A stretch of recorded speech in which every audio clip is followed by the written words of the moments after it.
Você sabe que, quando eu olhava a pauta da Kamala Harris para a parte internacional, não me deixava muito mais otimista do que a pauta do Trump. Quer dizer, claro que temos uma deformação mental, nós temos uma tragédia pela frente, certo? Sim. Mas o problema é mais estrutural, né? Quer dizer, tem uma dimensão que é da personalidade do Trump, mas é só acompanhar, tá? O Erdogan na Turquia, o Orbán na Hungria, o novo pessoal na Suécia, a força da Marine Le Pen na França. Você tem o Brexit absurdo, né? Tem, enfim, é só olhar pelo mundo afora a subida. Nós temos assim uma convergência de dramas, né? Em particular, por trás de tudo isso tem a desigualdade. A desigualdade está atingindo níveis absolutamente surrealistas. Pra vocês terem uma ideia, se eu pego a riqueza do planeta hoje, né, o 1%, 1% lá em cima, tá? A riqueza deles é da ordem de 250 trilhões de dólares. Tá? O PIB mundial é 110 trilhões. A riqueza deles é 250 trilhões, riqueza acumulada, né, do 1%. A metade mais pobre da população mundial, 4 bilhões de pessoas. A riqueza deles, somada, 5 trilhões. 1%, 250 trilhões.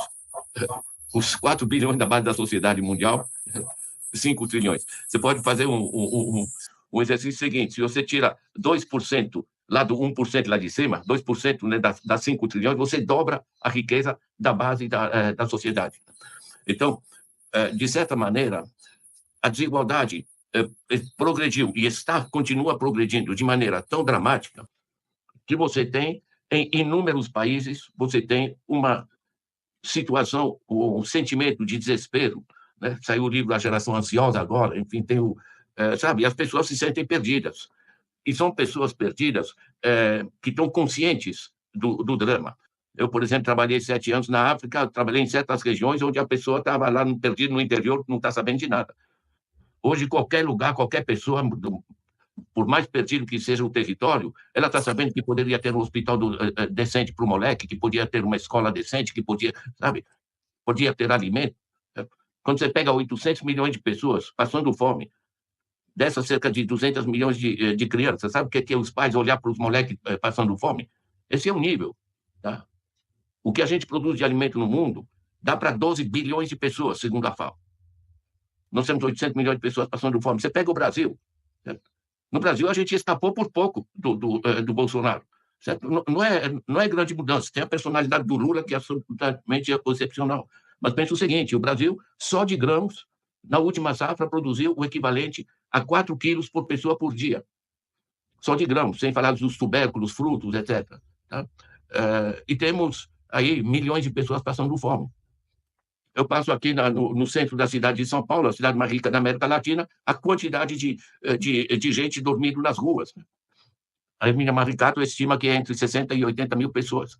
Está entendendo? Quer dizer, tem um drama que está se generalizando e as pessoas, no desespero, elas vão votar no quem traz mais alimento para a raiva deles. Não é programa político. Não é esse é de direita, esse de esquerda. Na verdade, é oportunismo puro e demagogo, gente. É só olhar pelo mundo. Tá? Demagogo sempre vai ter a vontade. O problema não é o demagogo, o problema não é o Trump. O problema são as forças que levaram ele ao poder. Entendeu? Por trás do Bolsonaro, que é um babaca com seus discursos, coisa assim, mas é bom, ele mobiliza o ódio, então tem o pessoal, pega o agroapoio, um conjunto de grandes corporações internacionais, como apoiaram os Estados Unidos. Votaram com ódio e ressentimento. Exatamente. Você navega na frustração das pessoas e você aprofunda essa frustração. Você sabe, eu vejo com imensa preocupação o que está ocorrendo, certo? E eu não sou assim de dramatizar, mas eu lembro de conversas minhas com meu pai. Meu pai era engenheiro, tá, na Polônia. Nos anos 30, quando ele nasceu em 1900, então quando entra Hitler, ele tem 33 anos, um engenheiro informado. E eu perguntei para ele: vem cá, e isso quando estava subindo o nazismo na Alemanha, como é que vocês se sentiam? Ele diz: olha, a gente olhava o jornal como elege o Hitler, olhava no outro dia o que eles estão inventando, por que vão matar isso, por que vão fazer aquilo. Quer dizer, quando você pega as falas do Trump, você não está longe disso, tá? Os absurdos que você ouve. Ou seja, esse sentimento do meu pai, abrir o jornal e dizer o que eles vão inventar, né? É um pouco um sentimento que se repete, porque nós tivemos naquela época uma geração de fascismos, né? Na Espanha, na Itália, enfim, na Alemanha, etc. Hoje está se gerando, tínhamos no Japão também, né? Hoje isso está se repetindo de maneira muito ampla no planeta. E o que a gente tem que olhar por trás desses babacas surrealistas, né, que a gente elege, a gente tem que olhar quem está dando apoio, né, e quais são as causas estruturais por trás, né? Tem um eixo central, que é a desigualdade. Essa desigualdade gera uma massa de gente frustrada, de gente que está querendo escutar alguém berrar, né? Agora, isso aqui é, evidentemente, o conjunto do chamado terceiro mundo, que está numa situação dramática, né? Saiu agora no relatório, são 140 países menos desenvolvidos, digamos assim, no planeta, 41% do orçamento desses países é para pagar dívidas externas. O que eles gastam com dívida externa é 3, 4 vezes o que investe em educação, saúde, coisa do gênero. Isso que tem gente em situação desesperada. Agora, quando a gente pega os Estados Unidos, eu peguei 1990 a 2020, portanto, 30 anos, os 50% mais pobres nos Estados Unidos não avançaram $1. Tá?